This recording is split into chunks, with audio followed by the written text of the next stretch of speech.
can't believe I have to make it part 3. God dang it. I'm trying to talk like super fast, but also I'm trying to fill you guys in.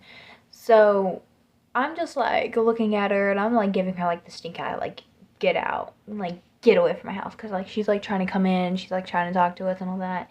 Well, my parents are like, no thank you, don't come in my house uninvited, like no thanks. And so she's like telling my parents that I was stealing a book, and she was like, where's the book, where is it, does your friends have it? And I'm like, what book? And she's like, the one you were reading. I'm like, oh yeah, no, I put it back in the box. And she's like, no you didn't, you liar. I'm like, what?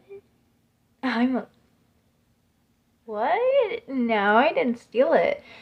And so my parents were like, Yazzie, did you steal a book? I'm like, no, Mom, Dad. Like, I swear to God, I didn't. Like, I swear, like, I promise you, like, I did not steal a book.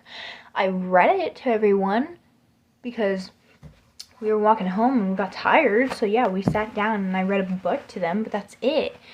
And so my parents looked at her and said, okay, you can get off my porch now. Thank you. I believe my kids. You need to get off my porch before I call, like, I don't know who. I think it was the cops or something. And she was like, what? And like she was being a total Karen and all that. And she was just being like, oh my God, no. And I'm like, get off the steps. I was like, oh.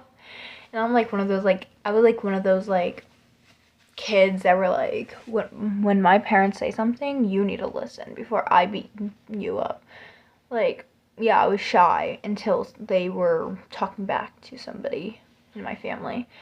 And so I was just like looking at her with a smile. And so I was like hyperventilating still because I was like so scared that my parents were gonna like be super mad at me and stuff. But they were like, are you okay? And I was like, yeah. And I told them about the white van and they're like, oh my God, like, are you okay? I'm like, yes, I'm totally fine.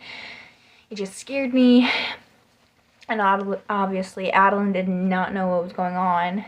So yeah, and then when she got a little older, I told her about the white van and stuff, and she remembers that, but she just didn't know if we were in danger or not.